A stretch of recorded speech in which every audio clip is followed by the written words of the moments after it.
Hey guys, what's up? Baseball Lover 1984 here. And well, December 31st, 2025, New Year's Eve. And well, I guess that means it's time to do a year in review on baseball. It's been quite a year for baseball. So, we're going to get to some stuff. We're going to talk about a bunch of different leagues, go over champions, everything. So this is probably going to be one of the longer videos on this channel. So, we're going to start with some news. And some of the biggest news is, well, two big games that happened. The Chicago Cubs and the Los Angeles Dodgers opened up the 2025 season in Tokyo, Japan. And, it was definitely a homecoming for a lot of the players. On the Dodgers, you had Shohei Ohtani, Yamamoto, Ryoki Sasaki, Shota Imanaga, Seiya Suzuki. And then on the Chicago Cubs, on the Chicago Cubs, you had Seiya Suzuki. Then also here in the U.S., you had the game at the Bristol Motor Speedway in Tennessee, where it was the Cincinnati Reds versus the Atlanta Braves in the first ever major league game to be played in Tennessee for the AL or the NL. And it was played in front of 91,032 people. Now, this game did get suspended because of weather. I do have some thoughts on the game, which I'll talk about when I do talk about the game, because it was a big game. Another big piece of news is the Field of Dreams game is going to return in 2026. It took a hiatus this year, because apparently they were doing some renovations on the field in Dyersville, Iowa. So the renovations have been done, and the game is going to go on this year as scheduled. On August 31st, we will see the first ever interleague game take place at the Field of Dreams. The previous two games, we had one AL game and one NL game. The AL game was the first ever one, the New York Yankees taking on the Chicago White Sox. And then the second game, I believe, was the Chicago Cubs and the Cincinnati Reds. Next year, I should say, for the game, it's going to be, as I said, an interleague game, as the Philadelphia Phillies are going to take on the Minnesota Twins. There was originally rumors that it was going to be the Phillies and the Mets. However, I guess they decided, since the Phillies and the Mets played the game in London, that, not to do two kind of big games like that. I guess if you almost back-to-back. So the Phillies aren't going to get it, however, and they're going to play the Twinkies, the Twins. So, that's going to be something. So now, big games. So, as I mentioned, the season opened up in Tokyo, Japan, at the Tokyo Dome. Whenever they do this, which I love, personally, because it's something I would ultimately like to see, and I'm going to do a video about this in 2026, about something I would like to see. And that is like a true World Series. But what they do is, whenever the teams open up in Japan, the two teams that happen to play the opening day series in Japan will always play two of the teams from the NPB, the Nippon Pro Baseball League. This year was no exception. The Los Angeles Dodgers and the Chicago Cubs were the two teams that opened up in Tokyo this year, as I said earlier. And they played two of the teams from the NPB, which were the Hanshin Tigers and the Yomiuri Giants. Now, for those of you who don't know the NPB, as I do, the Yomiuri Giants are the equivalent of the New York Yankees in Japan. They've won so many championships. They've been to so many Nippon series, Japan series. They are the equivalent of the New York Yankees. I mean, couple of the Yankees have actually come from the Yomiuri Giants. The biggest one in particular, Hideki Matsui. Hell, that's why one of the years when I went down to Baltimore with my uncle, my brother, and one of our friends, we went to go see a Baltimore Orioles versus New York Yankees game. Now, I'm a Mets fan. I don't like the Yankees, but the Yomiuri Giants are one of the teams I really follow in Japan. It's them and the Chibe Lotte Marines. When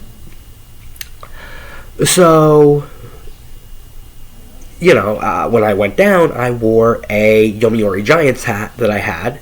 It's been lost since, but I wore a Yomiuri Giants hat for Hideki Matsui.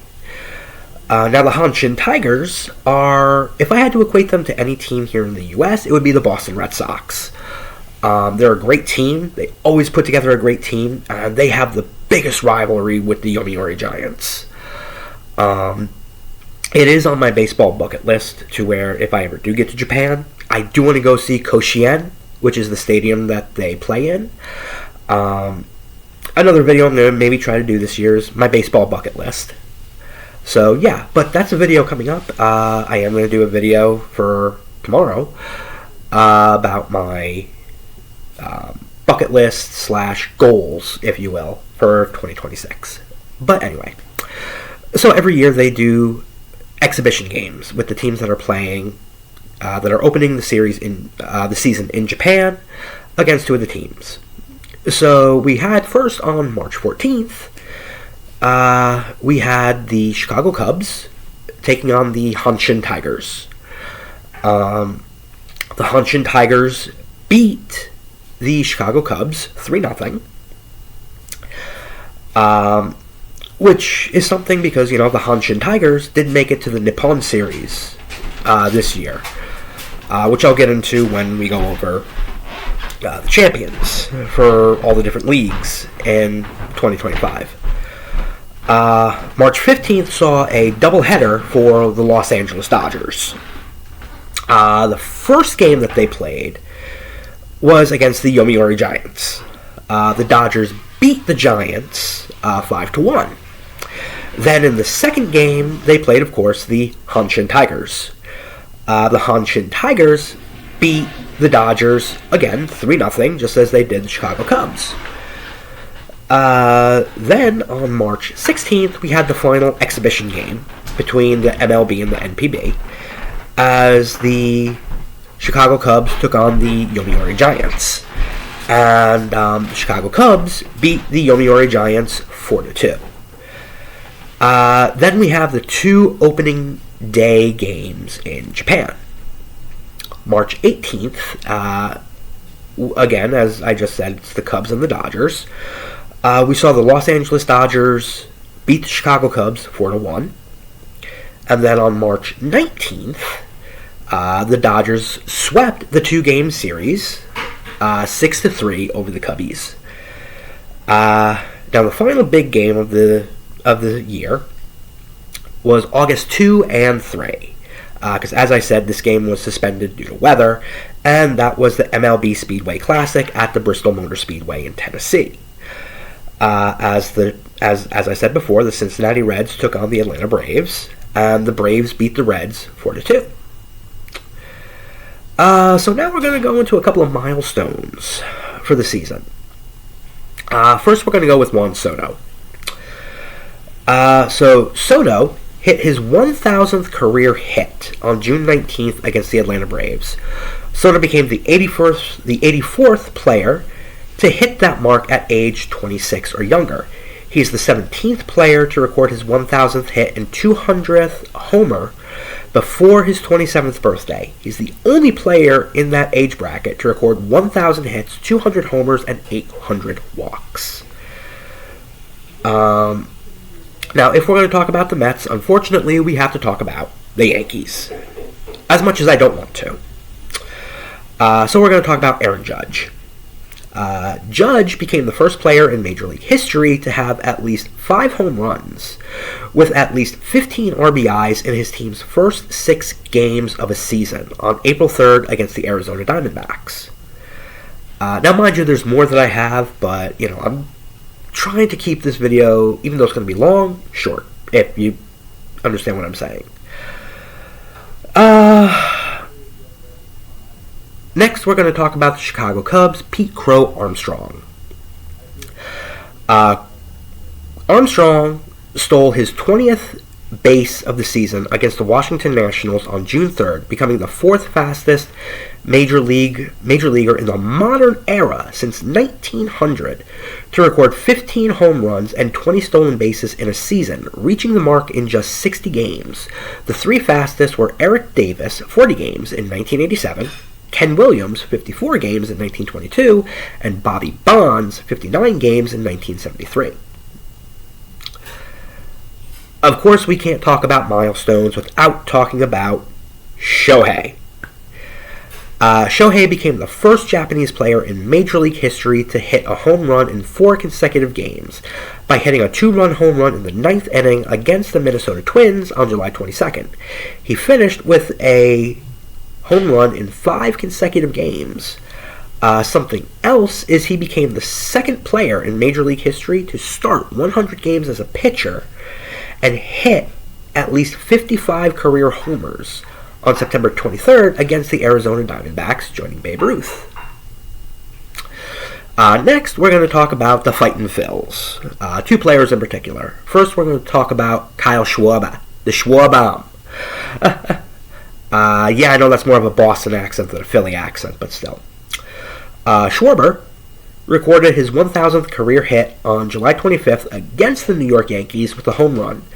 This was his 319th homer of his career, which is the most by any player in Major League history.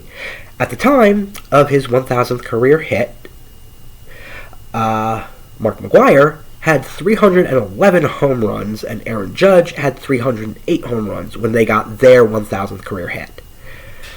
The next Phil we're going to talk about is Bryce Harper. Harper, apparently his bloop single in the 5th inning against the Pittsburgh Pirates on May 16th was his 1,000th career RBI. Harper became the 14th player in history to reach 1,000 RBIs, 1,000 runs, and 1,000 walks before turning 33 years old. Now, of course, we can't do this list, in a way, for me anyway, without talking about a Jersey boy. So we're going to talk about Mike Trout with the Los Angeles Angels. Trout hit his 400th career home run on September 20th against the Colorado Rockies. He became the 59th player to reach that milestone and the 20th player to hit all 400 with one franchise. Next, we're going to talk about some pitchers. And, of course, we got to talk about a former Met, Jacob deGrom with Texas. With his strikeout of Jorge Polanco of the Seattle Mariners on May 4th, deGrom got his 1,700 career strikeout.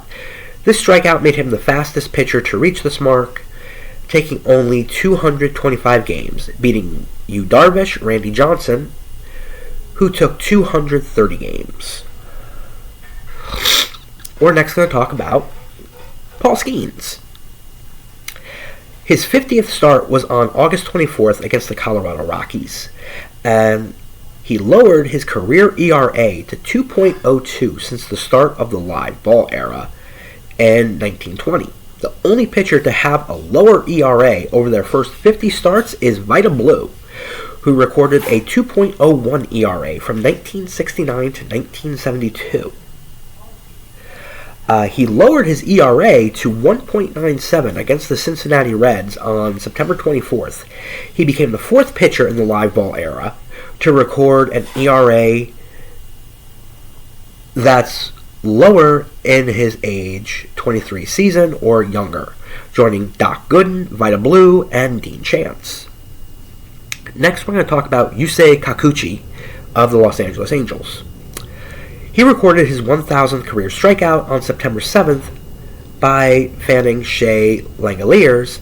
In the first inning, Kikuchi became the fourth Japanese-born pitcher to record 1,000 career strikeouts in Major League history. He joined Yu Darvish, Hideo Nomo, and Kenta Maeda as the only Japanese players to reach that mark in the majors. Next, we're going to talk about Detroit's Tarik Skubal. Over 10 innings, April 3rd through May 31st, Skubal posted an 89-3 strikeout-to-walk ratio. This is the best such ratio in Major League history over a 10-game stretch in a single season. Cliff Lee had a 10-game stretch where he had a 92-3 strikeout-to-walk ratio. But this occurred over a two-season stretch, September 6, 2013 to April 21st, 2014. Now we're going to talk about some milestones. And these are more teams and some individuals. First, we're going to talk about the New York Yankees. Unfortunately, but we got to. The Yankees became the first team in Major League history to hit 3 home runs on the first 3 pitches of the game. This was accomplished on March 29th against the Milwaukee Brewers. The Yankees set a Major League record for most home runs hit, 7, through the first 3 innings in a game on March 29th against the Milwaukee Brewers. Let's see. Next, the Colorado Rockies. The Rockies set a record for futility by setting a Major League record in the modern era since 1901 for the most losses after 43 games when they lost to the Texas Rangers on May 14th. This loss was their 36th of the season. With the loss to the Philadelphia Phillies on May 22nd, Colorado fell to a record 8-42. This is the worst 50-game start in the Major League's modern era. Prior to 1900, the worst 50-game start in history was the 1895 Louisville Colonials, who started the season 7-43. Next is the Dodgers. They became the first team in Major League history as the defending World Series champions to begin the season 8-0. 2 teams with this one, the Braves and the Reds. And of course, we're talking about the Speedway Classic. Again, the MLB Speedway Classic set a new Major League record for attendance in a game with 91,032. This broke the previous paid attendance record of 84,587, set September 21st, 1954, when Cleveland Stadium hosted the New York Yankees. Now for some individual milestones. We've got Terry Francona, manager for the Cincinnati Reds. He recorded his 2,000th victory as a manager when the Reds defeated the Colorado Rockies on July 13th. Francona became the 13th manager in Major League history to amass this many wins. Next is a multiplayer milestone. So we've got Juan Soto of the Mets, Jazz Chisholm Jr. of the Yankees, Jose Ramirez of the Cleveland Guardians, Corbin Carroll of the Arizona Diamondbacks, Francisco Lindor of the Mets, Pete Crow Armstrong of Chicago Cubs, and Julio Rodriguez of the Seattle Mariners. They set a new record for the most players, 7, to reach the 30-30 club in a single season in Major League history. It breaks a tie with 1987, 1996, 1997, 2011, and 2023 seasons. Next are 2 Mets. As we just talked about them in a different one, but now we're going to talk about them together again. And that's Juan Soto and Francisco Lindor. They became the 3rd set of teammates in Major League history to ever go 30-30 in the same season. Joining the Mets, Hojo, Howard Johnson, and Darryl Strawberry in 1987. The Colorado Rockies, Dante Bichette, and Elias Burke in 1996. Now we're going to talk about some champions of the season. Now I will say this too, watch out, because I'm going to make a specific video just for the champions of 2025. Give them all the recognition. I'm going to go over for the majority of the games, how many games were played, what the records were for each team, etc. So we're going to start with the big leagues. So MLB. For those of you who definitely know, it was the Los Angeles Dodgers and the Toronto Blue Jays. The Los Angeles Dodgers ended up beating the Toronto Blue Jays to become the first back-to-back champions since the 2000 Yankees. Yeah, I don't like to talk about that World Series, as you can imagine. Now, in the Nippon League, we had the Hanshin Tigers taking on the Fukuoka SoftBank Hawks, where the Fukuoka Hawks ended up beating the Hanshin Tigers. Now we're going to go to AAA for MILB. We're going to start with AAA, as I said. Now, every year they have the AAA National Championship game, where the champions of the International League take on the champions of the Pacific League. Now, of course, this is going to kind of give away the two champions, but I'm still going to go over it. So, for the AAA National Championship, we had the Las Vegas Aviators of the Pacific League taking on the Jacksonville... Oh, and by the way, the Aviators are the Athletics AAA team, taking on the Miami Marlins AAA team of the Jacksonville Jumbo Shrimp.